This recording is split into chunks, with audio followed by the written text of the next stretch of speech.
right. Okay, so we are being recorded. I'm going to kick us off. As I said, if you want to go ahead and introduce yourself in the chat, let us know where you're joining from.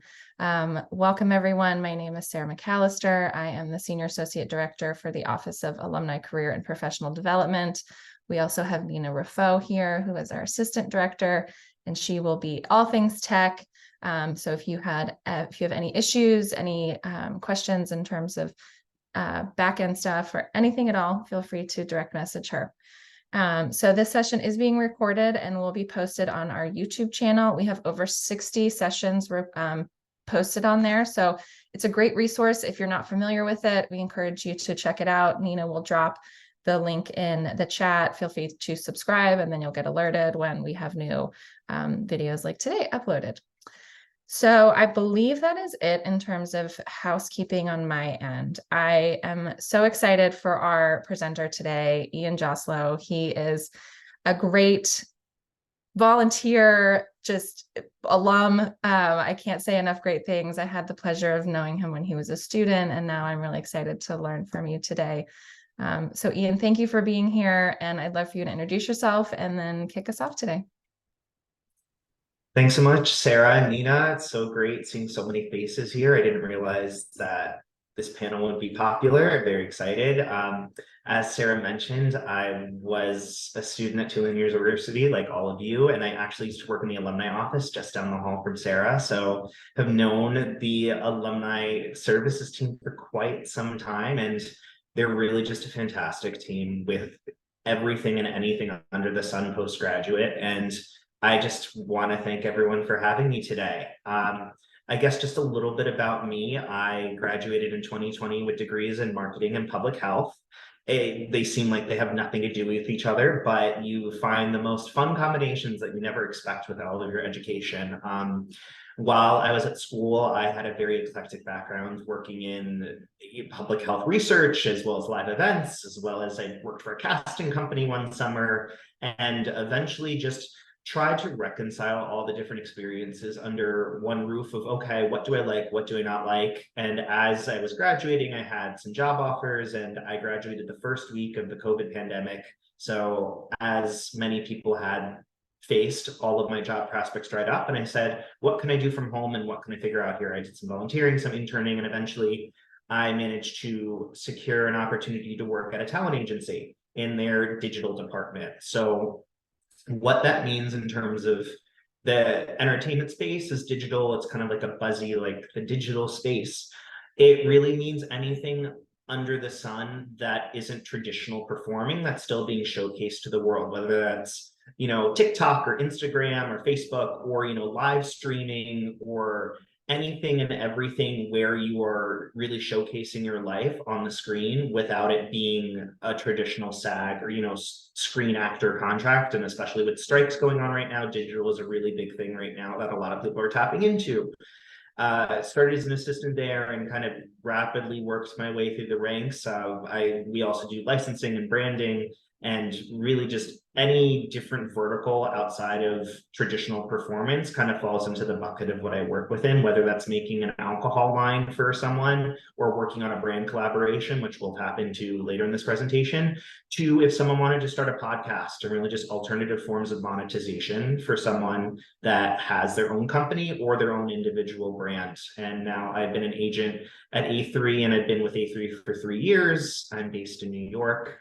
And I've worked with brands ranging from Amazon to Google to Carrot Sauce to, Swarovski, and really just understanding how different companies of all sizes, whether it's a one-person company to a, 20,000 person company, how they interact with their communities. And I want to share some insights with you about how you can use your social presence today on how to grow your audience, as well as be able to monetize your audience yourselves, whether as a business or as an individual trying to make it, in the influencer entertainment space. So quick and dirty intro, but I guess we'll just jump right into it. And this is also a super casual presentation. If anyone has any questions, feel free to drop them in the chat and we can answer them as they come up, or we can have an open Q&A at the end. And I just want to say I do strategy for branding, but I'm not a graphic designer. That's a completely separate job. So apologies for the formatting of the presentation. I am not an artist, but it's more about the information and the takeaways.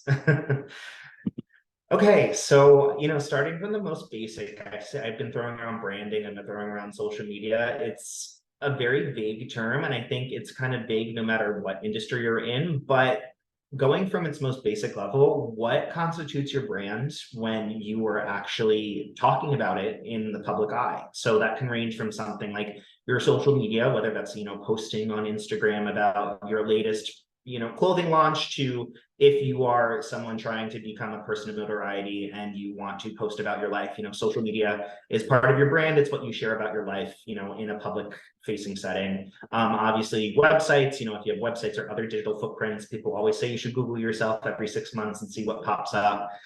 Press, which, it could be more traditional. It can be, in the news, it can be, television, it could be TV spots.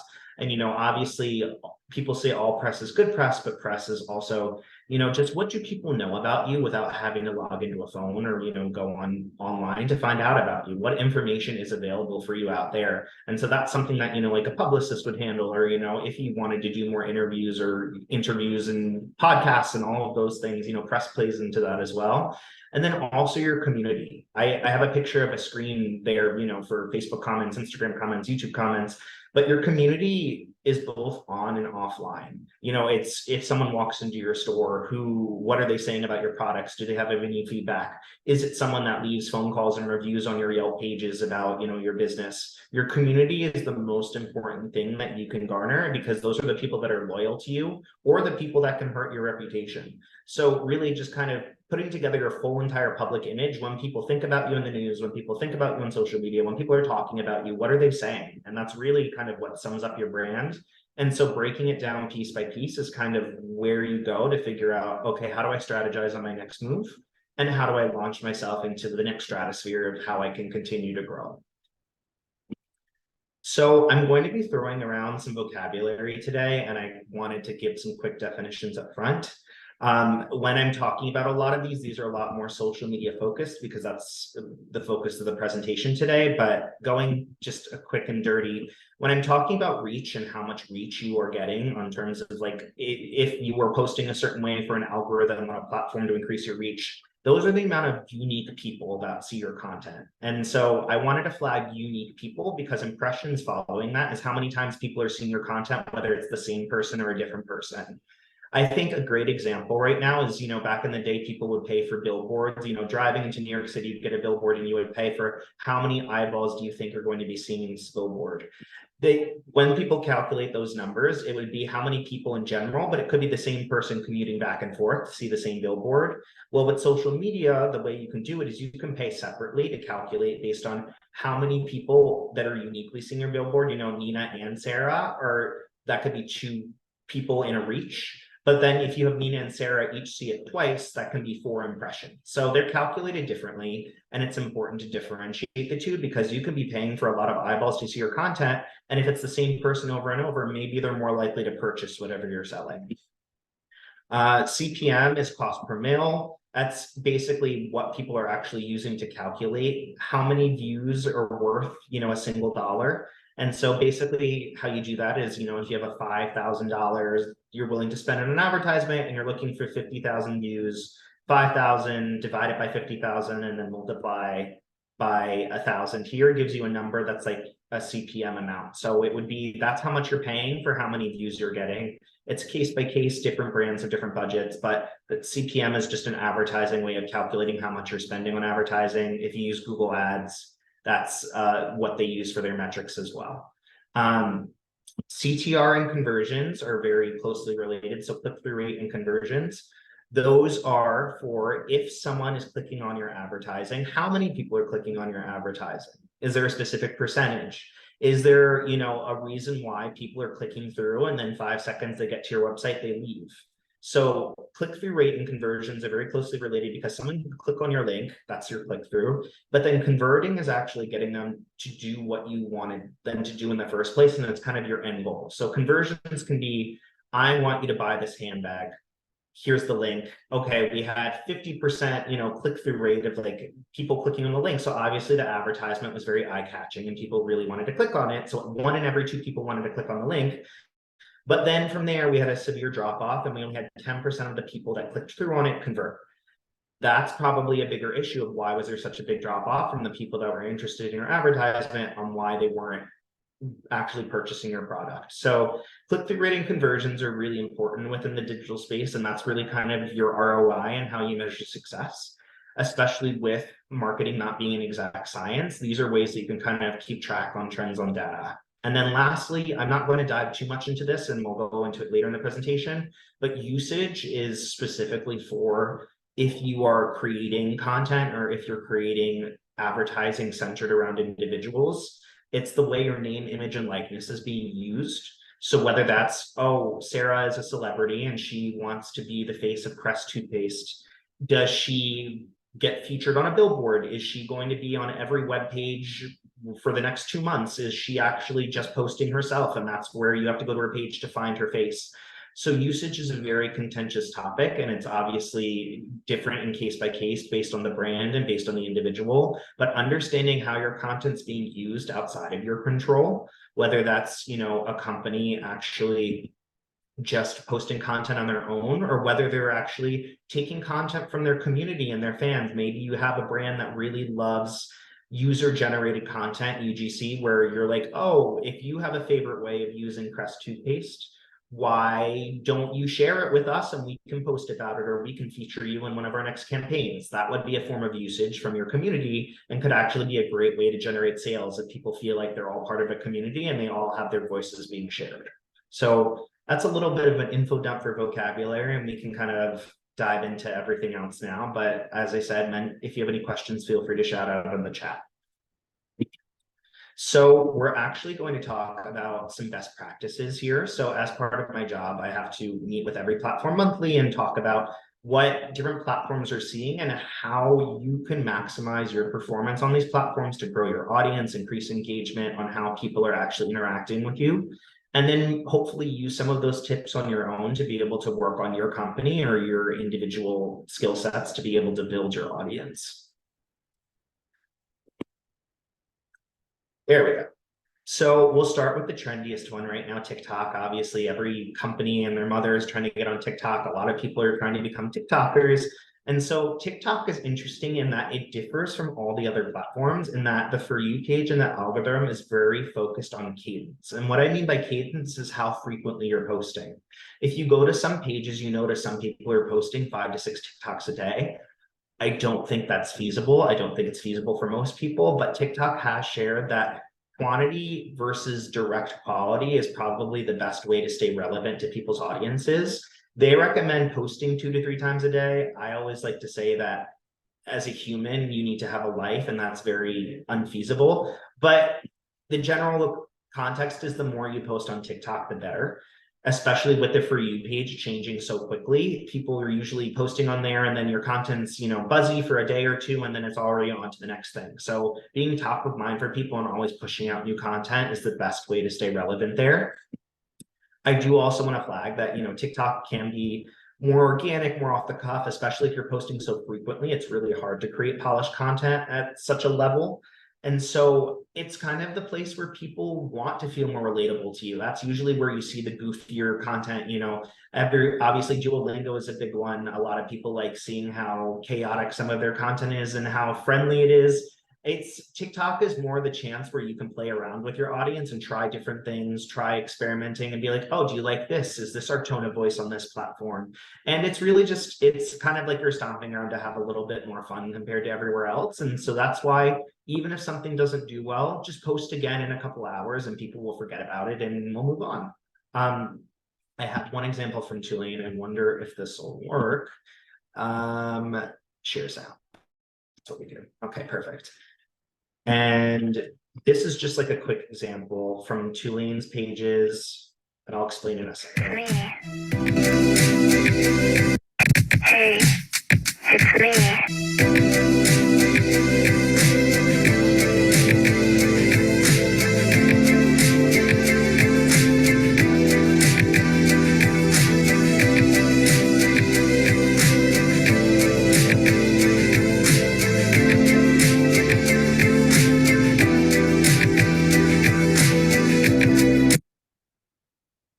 Okay, perfect.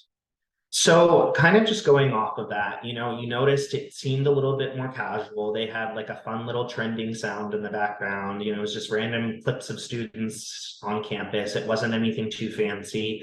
That's kind of more what TikTok is for. It's more of a B2C, business to consumer angle than it is for actually trying to make a sale or make a conversion or really just have some form of like really businessy aspect. It's more, you're relating to your audience. Followers on TikTok are also less loyal. And so TikTok is very much less a conversion based platform, going back to the definition of conversion before, and more on just getting your name out there and getting people talking about you. So kind of dividing this into two camps, like as a company, what this means is that you should be focusing on content that is more relatable, more consumer focused, more fun, more just you getting to show off your personalities as humans.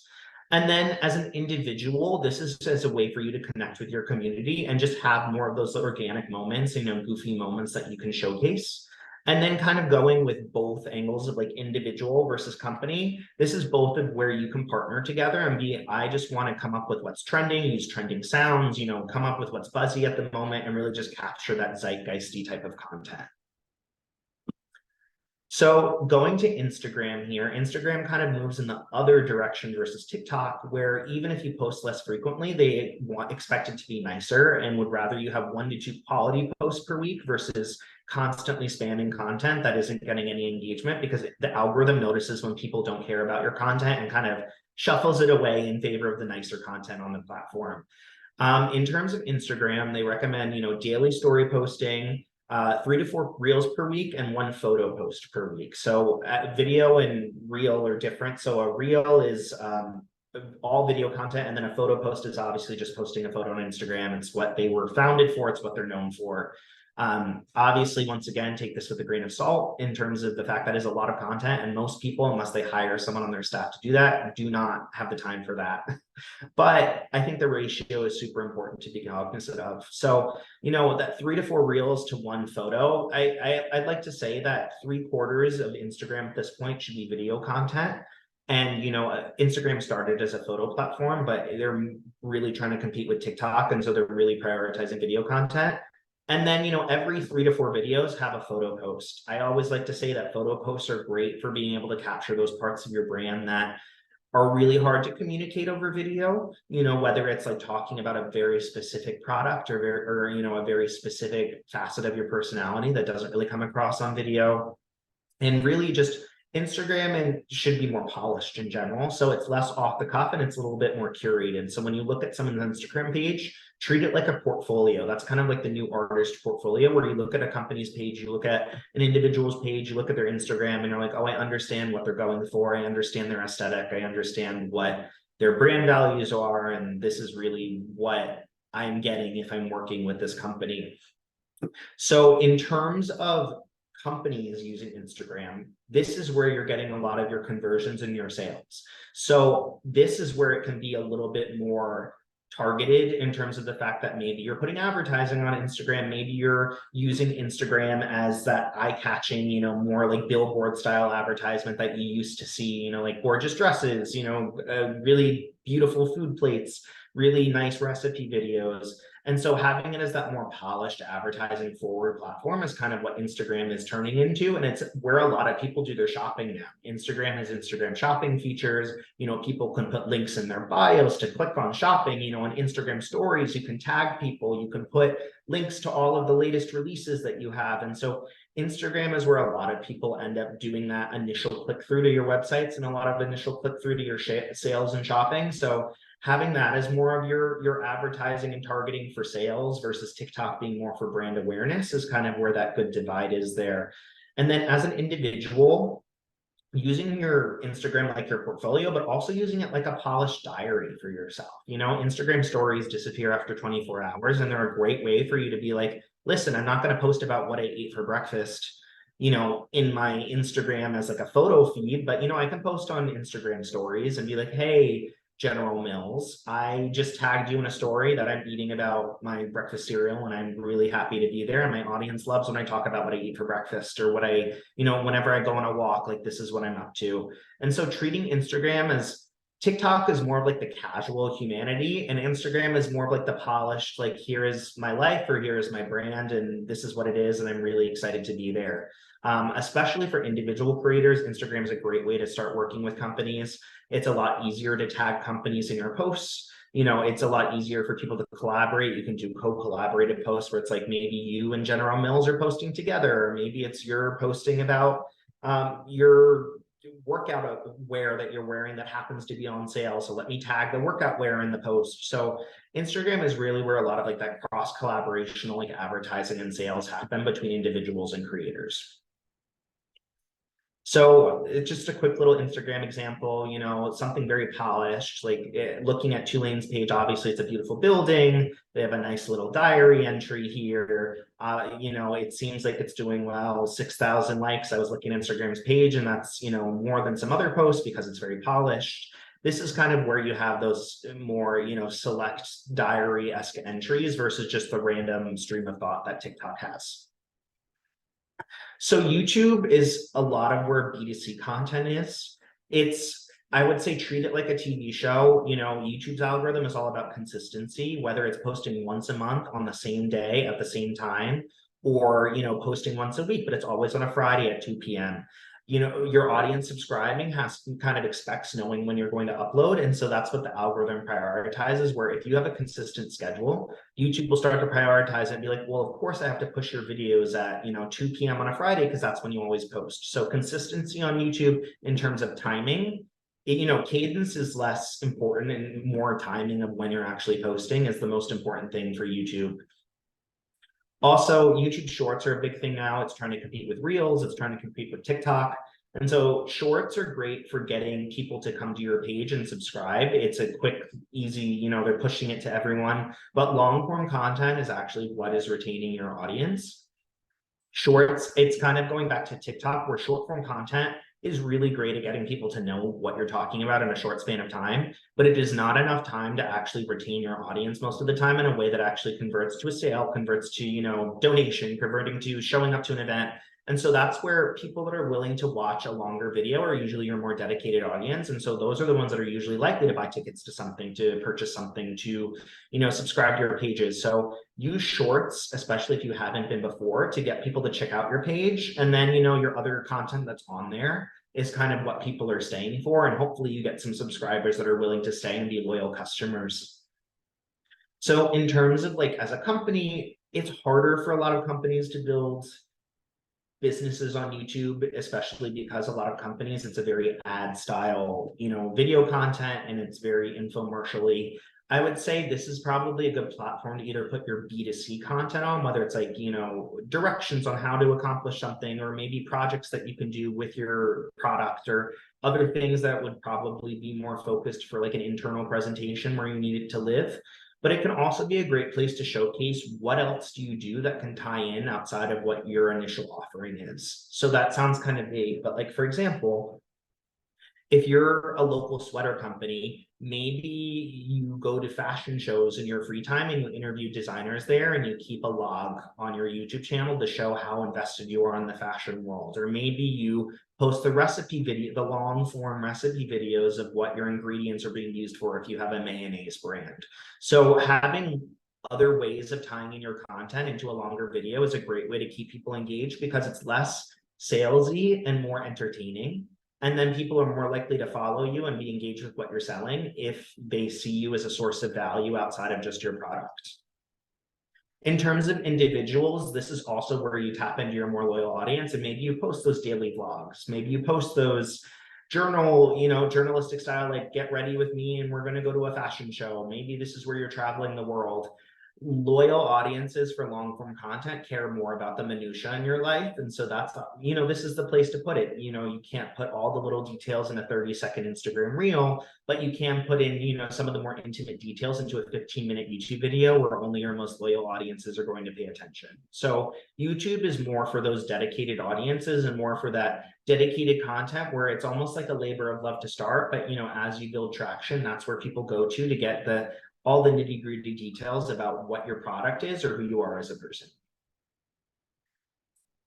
And then finally, for all the big platforms, Facebook Facebook obviously has been trending a little bit older. It's more for event listings and business pages. I will say Facebook has been great recently about monetization options. You know, you can do Facebook ads, you can do Facebook Reels that you can get ad revenue on. You can, you know, boost your content in different ways to very targeted audiences.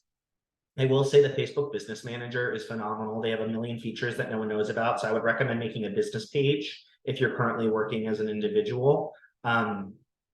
In terms of posting on there, the Business Manager has features where you can post Instagram content that automatically gets posted to your Facebook page. So it's very easy to be able to keep up with having new content on your Facebook page without having to reinvent the wheel every single time you're trying to make content. In terms of Facebook, engagement is the #1 way to stay relevant. The more you respond to people's comments on pages, if you go to a business page now, it actually gives you a percentage of how frequently they reply and how frequently they are to like actually listen to your comments. And so people that engage more with their audience are more likely to be pushed out to other audiences as well. So engagement here, actually interacting with your audience, answering questions, you know, answering Facebook messages, you know, posting and tagging people, that's the way to stay relevant on Facebook. And that's where, you know, it could be better for you to manage the more business related decisions in terms of, oh, we have an event going on, let's make a notification for it. Oh, we have a schedule for this, it's on Facebook. And so Facebook is usually more older business oriented demographic. And then we have a couple other platforms, I'll speed through them. Twitter, now X, is losing traction for numerous different reasons. I'm not going to get too much into it, but you know, quick news updates, witty remarks, you can do it in 350 characters. It's, you know, a lot of people post links and videos on there as well. The audience can be hit or miss. It's very journalistic, very quick, easy. You know, you could try to be like Wendy's and put a fun comment, but you know, Twitter is kind of going in a different direction. Pinterest is interesting because Pinterest, the team of Pinterest is actually investing farther into Pinterest. And they recently did a study, and the #1 user of Pinterest is millennial women of a higher income level that do all the purchasing decisions for their families. So treat Pinterest less of like, oh, I have to post a gorgeous, you know, how-to video on how to use my crafts to build something, and treat it more like this is a search engine for people that when they want to go on Pinterest, they're usually in the market to purchase things. So for example, one sec. For example, a lot of people make mood boards for their weddings on Pinterest. When you're making a mood board for your wedding, you're like, oh, I like these. Oh, quick question, Facebook older audience, please define older. By older, I mean, typically it's people above the age of 35. And so TikTok is more of, you know, Gen Z related audience, you know, like 18 to 24. I would say, you know, Instagram is kind of like all ages, and so is YouTube because there's kind of content dedicated to both sides of the spectrum there. And then I would say Facebook, the primary users now are typically above the age of 35. That doesn't mean that there are people in other age demographics. It's more for people of the majority age on that platform and the majority of people posting. So going back to Pinterest, you know, if someone's planning their wedding, they're putting a mood board on there. They're like, oh, I like these candles. I like this, you know, centerpiece. I like these flowers. They're all linked out to different companies and different pages. And then typically when you go through at the end, you're like, oh, I can afford this. I can't afford this. Let me click on this one and buy this. Let me click on this one and buy this. And so Pinterest is almost like a search aggregator of finding different things that you really like for a specific project, and then at the end purchasing them. So I would say Pinterest is obviously more for like physical objects versus services, you know, floral arrangement services, you know, maybe meal kit services can also go on there, but it's very DIY, you know, do it yourself. It's very visually oriented. Yes, wedding mood board is what I said as an example. But so Pinterest is a great way for companies to be able to showcase, you know, beautiful aesthetic, do-it-yourself content that would make someone want to purchase something, and being cognizant of the fact that when people are on Pinterest, usually they aren't posting just for fun. They're usually posting for a purpose, whether that's for a specific project, decorating a new home, you know, planning a wedding, planning a baby shower, and then from there using Pinterest as their way of aggregating everything they like and purchasing from there. Do you think that Facebook's threads will take over what Twitter used to be? I think they're trying. I think it was really telling that after 2 weeks, the majority of people that signed up for Threads stopped posting on there. I think Facebook Threads thought it was going to be a lot bigger than it was. And I think there are a lot of registered users, but I don't think Threads right now is at the level of notoriety that Twitter used to have. And I think it's also really telling that a lot of people don't like the fact that on Threads, you have to connect with your personal profile to post. And so there's not the same level of anonymity that you would have from, a Twitter where anyone could make an account and it can be a random thought account or a random way you can put your thoughts on paper without anyone tying it back to you. So, people being accountable for their words is both a positive and a negative thing. But I think that really impacted whether people were posting as frequently on Threads, knowing that a lot of people that follow them in other sectors of their life are going to see their thoughts. So I don't think it's going to be at the same level. I feel like they're probably going to have to try a new strategy in about 6 months, but considering the fact that most people that signed up for it aren't actively using it is really telling. And then lastly, Snapchat. Snapchat used to be a millennial tool, and then it actually blew up within the Gen Z space. Snapchat is also one of the frequency, similar to TikTok metrics of, TikTok and Snapchat both really are pushing frequency, and the fact that Snapchat really rewards users that are publicly profiled that have 10 to 20 Snapchats a day. They're always putting stories on what they're up to, what they're doing. Snapchat's also really casual as well. And the fact that it's less polished, it's usually more people just capturing what they're up to, posting funny jokes with their friends. And then Snapchat also has Snapchat Spotlight and Snapchat Shows, which are more like a television style, short form content for audiences to watch.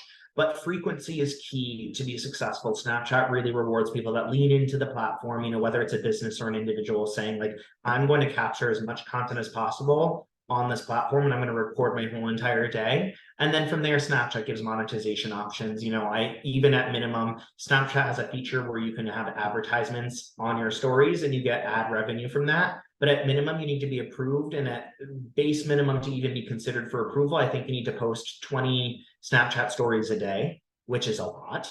So Snapchat's really into the frequency as well. So kind of tying in all these different platforms, I kind of mentioned a little bit on each as a company, what should you be looking for on the types of content you put out, as an individual, the types of content you should be putting out. But another big factor of social media and just, having a public facing profile is collaborating with your community or collaborating with other people, whether that's from a press perspective, like going on someone's podcast to interview, whether it's, posting content from your audience as a company of people that love your products, whether it's, hiring an influencer to create content for you. There's so many different ways to collaborate or partner. Partnerships have existed long before social media that you kind of have to be cognizant now of like, what do you want out of a partnership and what are you trying to do to expand your brand and what are your partners getting out of the relationship as well. So by partnerships and collaborations, I'm kind of going to expand upon the social media aspect, but there are so many other ways to partner outside of just, posting. So when do collaborations make sense? If there are so many different ways to go about it, it's depending on the partnership. A lot of times it's to drive brand awareness. If it's a company looking for a partner, for example, a lot of charities partner with media companies for their races, if they're doing like a fundraising walk, or a food company is partnering with a sports team. Celsius energy drinks partners with like half of the NBA at this point. So they're not driving sales directly by having their name on a banner at an event or having their name on like an athlete's jersey, but they are being put in front of cameras. They are being put, when someone's on an interview and they're wearing their jersey, they see the logo, or when someone takes a photo of someone at an event, they may see the logo in the background. And so that's driving brand awareness. That's getting eyeballs in front of your brand. People are being like, oh, what is that? Let me look into that. Or of course, I know that Celsius is going to be at this event because every event that I've been at in the sports space has Celsius. So I know Celsius is associated with sports. So, brand awareness is a big reason why you would partner with someone. Tapping into a new audience vertical is also a great example. For example, Red Bull. Red Bull loves doing extreme sports. But as of late, they've actually been tapping into a lot of reality TV stars. Those seem like two very different audiences, but a lot of people, you know, to put it bluntly, a lot of people love Red Bull vodkas at a bar, and that's a whole different audience vertical that is also a big consumer of Red Bull, but hasn't been part of their marketing in the past. So Red Bull's like, how can I tap into that audience that loves drinking our Red Bulls in other settings outside of just sports people? So they've been doing a lot more partnerships with reality TV stars, with reality shows, you know, sponsoring someone's birthday party. And so they're really tapping into a new audience vertical of these are people that seem interested in our product, but we haven't found a way to connect with them yet from our own organic marketing. What are some other ways that we can partner with someone else that already owns this audience segment? And how can we use this partnership to further their exposure and their funding? You know, maybe someone doesn't want to pay for their birthday, but Red Bull will pay for it if Red Bull can be associated with the marketing. And so that gets Red Bull into the room with a new audience while, you know, covering the expenses of someone else that didn't want to pay for something. So tapping into a new audience vertical in the sense that there are just certain segments you can't tap organically without some help is a great way to partner as well. And then finally, generating PR and buzz. It's a tale as old as time, you know, partnering with some big company for a stunt, partnering with someone for an event, you know, it's great for media coverage. It's great to have, you know, the biggest Red Bull can in the US partnered with Dunkin' Donuts. You know, generating PR and buzz is always a way to partner, you know, two heads are better than one sort of thing as well. But one thing that, you know, from my experience working at an agency and also just from other people's branding and, you know, experiences, notice how I did not specifically say that any of these would drive revenue, especially with marketing, especially with public relations. It is not an exact science, and most partnerships do not directly drive sales. Especially, we see this a lot with influencers as well, where especially with newer businesses in the space, they're like, I expect a direct ROI. If I'm paying an influencer $10,000 to post on TikTok or something of that nature, I expect $10,000 in sales. 99.9% of the time, that will not happen. It's very hard to track what your audience is feeling, and it's very hard to track direct sales. You know, someone can have a link on their pages that people can click on, but maybe it's the first time they've interacted with your brand and maybe they're not convinced yet. Or maybe it's the third time they've interacted with your brand, but there's something stopping them from buying a sale. You know, it could be that 4 months from now, they see it in the store and they actually buy it in the store. It could be that they're waiting for the holiday season and they're waiting for a coupon. There's so many different reasons why someone won't directly purchase in the moment for something, that having a partnership where you're expecting a direct return on investment immediately from your partnership is rather unfeasible. That is not to say that it is not smart.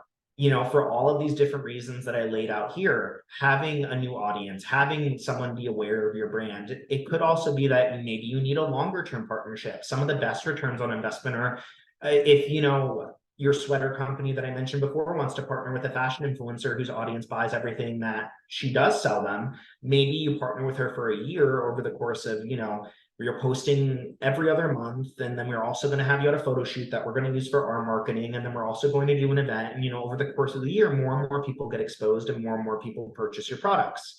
So there are different ways to go about this, and there are different ways to have a successful partnership. But I just want to make it clear that when going into a partnership, it is beneficial to both sides. That's why you partner, but that doesn't automatically equate to dollars. And it's more of a long-term play and more strategic versus just, if I'm paying $10,000 for an advertisement, there you go.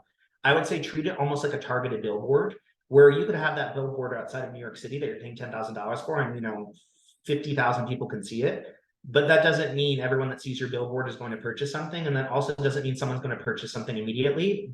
But with a partnership, it's more targeted. So you're actually, instead of having a billboard that everyone's going to see, it's going to go directly to an audience that you want to tap. So that's what you're paying for. You're paying for targeted advertising. In terms of, as a company, what you should be looking for, you know, if you wanted to partner with an influencer or a celebrity or like another company, you should be focusing more on paid media. I think that's honestly best, where you're paying to boost content. It's really hard to drive organic views on something and expect an immediate return. But if you're paying to have more eyeballs look at it, you know, it's more likely that you're going to generate sales, especially as more people see it. Also, user-generated content, UGC, is really helpful. And it goes back to before with engaging with your community, asking your fans, hey, why don't you create content around our products? Or, hey, we have a contest and someone can win a sweater if you create your best look with the sweater, and we'll share our favorites. And that's a way to engage with your audience, as well as have content created for you that's more natural versus you just creating an advertisement. And then in terms of an individual, if you are an aspiring influencer, you are your own brand and you're trying to work with other companies, I would say look at a company's page and be like, can I see myself holistically partnering with this person? Do they share my values? Do they share the same aesthetic and creative as I do? If two people have very different types of brands and you don't see a way that you feasibly partner together without compromising your values, that wouldn't be the good basis of a partnership. You should find someone that organically feels like it's the right fit for you. And then also in terms of just how do you value yourself? Have these people partnered in ways before that you disagree with? Do you not want to have your logo plastered everywhere and you prefer to have something more tasteful? Do you think that you can come up with a way that you both can work together without cheapening your own brand? And then obviously monetarily, a lot of partnerships, whether it's like on social media, whether it's in sports, whether it's in food, there's a monetary value to this as well. And I think it's important to be cognizant of the fact that what you were expecting from your budgets and what someone's expecting to be compensated with are two very different numbers most of the time, and you have to be willing to have a transparent conversation.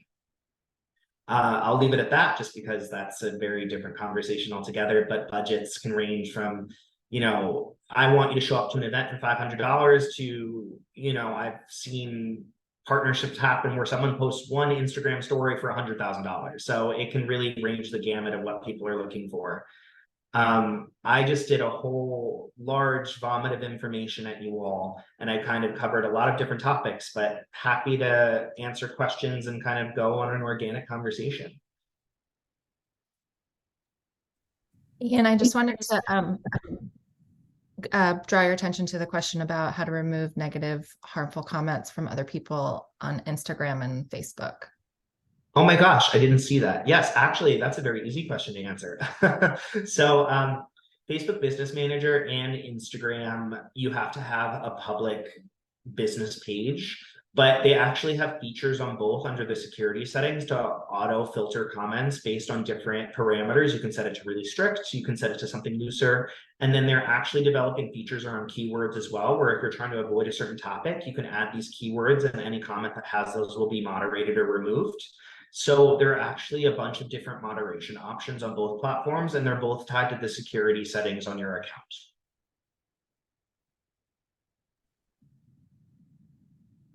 Ian, I wanted to just kind of get your thoughts on so much of it. Thank you for your information. If you could distill down kind of like what are the key takeaways from today, what would you say? I would say, in terms of key takeaways, that your audience is your most valuable segment. Obviously, chasing after new customers or new potential eyeballs to what you're doing is very important. But if you don't engage with your current audience and make them feel important, then you already have nothing to begin with. And so, especially with a lot of these platforms valuing your followers, your subscribers, how much you're commenting and responding to people, engagement is the #1 metric for success. Whether that's you as a company trying to get people to purchase your products, or you as an individual, if you're a company trying to partner with an influencer and you see that they have 1 million followers and they post something and only 100 people care about it, that's very telling in the fact that their audience isn't loyal and people don't really care about that. But if someone has 10,000 followers, but as soon as they post something they have 5,000 comments and they have a 50% engagement rate, that's probably a sign that people do care about what they have to say and maybe they can influence their purchasing decision. So having a really engaged community and interacting with everyone that comes your way is the most important thing. And then one other question, thinking about, people who are on today or going to watch this video who maybe are not interested in being an influencer but just really want to figure out like, how do they engage with their social media accounts in a way that is a bit more effective, or kind of best practices? Like what, I guess, how would you respond to that? Definitely. I would say kind of what I was saying around Instagram, treat it like your portfolio, where what you're putting out there should be consistent across your platforms on like what your messaging is, who you are putting yourself out there, you know. It shouldn't be a dissonance in the sense that when you post on Facebook, you're posting every 2 seconds and you're trying to be really aggressive about how you engage with your audience. But then on Instagram, you post once every 2 months and it's something that you just took from the back of a car or out the window. It's consistency in terms of who you are and, you know, how you carry yourself in business, especially, you know, going back to my first slide of, you know, it's your press, it's your websites, it's your social media, it's like how you engage with other human beings. Having that consistent image of what you value and what you support and what you say about things is really important, and you should make sure that you carry that through social media and also just how you carry out your business in general. Yeah, we've got a couple questions if you want to check them out. Sure. John, I realize that this question is broad, but are there any guidelines, metrics for a small business owner on how much money and time to invest in social media, i.e. X% of revenues, Y hours a week? Well, John, unfortunately, there is no exact metric, which it's different for every business. And especially it depends what your end goal is. You know, for example, if you're more of a business to business format where you're offering services to other companies, your social media may be a calling card that you can send to other companies, but you're probably not going to drive sales on that because that's not really, you know, social media is more of a consumer focused audience versus if you are a product focused audience, maybe you should invest more on social media because that's where a lot of people do their shopping. So it's a case by case basis. I would say, you know, kind of using the best practices from this presentation, I recommend, you know, you could always spend 1 day a week, and your 1 day a week is totally dedicated to batching content where you create a bunch of content at once and schedule it over the course of the week. So you use less time worrying about your social media and more time focusing on your business. But then other people have whole entire teams dedicated to handling their social media. And obviously that's less of a small business issue, but different companies prioritize it differently. And it also kind of depends on the resources that you have on hand and how much time that you have. It's important to have it, but depending on your goals, it could be focusing on it once a week and it could be focusing on it every day. I would say check your comments at least every day because that's your audience. Dan, just starting out with limited time and resources, any thoughts about which platforms to prioritize? It also kind of depends on what your business is. I would say if your goal is to just get your name out there and have people start talking about you, I would say TikTok is great for that, but it also, as I mentioned, is notorious for how frequently you have to invest your time into it. If you are just focusing, I think a lot of people, their original platform they check for anything is Instagram. And that's also a great way to just start polishing your brand and figuring out what are my guidelines on my creative, when someone looks at my company, what do they see and what do they think about me? Instagram is great for setting up that general, this is my vibe and this is what people are getting when they come to my websites and my pages. So I would say Instagram is more traditional. I would say if you want to be scrappy and have time, TikTok.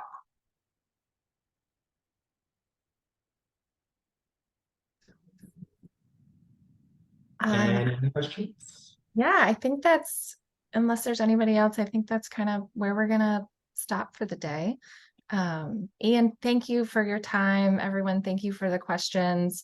Nina will share the recording. Ian, do you mind, or would you feel comfortable sharing the slides that we can also send to people who attended today? Of course, I'll email it to you. Okay, great. Well, close us out, Ian. Thank you for your time. Anything else you want to say? Well, thank you all so much for your time. I know it was quite a ramble because social media keeps growing more and more. There are so many other ways you can get your name out there now, but I know it's scary to start, but just baby steps. Like I said, just be consistent with who you are and what you're putting out there. Especially just think about it as if someone is looking you up, what are they going to find? And does it make sense that everything seems like it should go together? So just step by step, put your name out there and you'll eventually get to the right hand. So thank you guys so much for your time. Awesome. Thanks, everyone. Enjoy the rest of your day.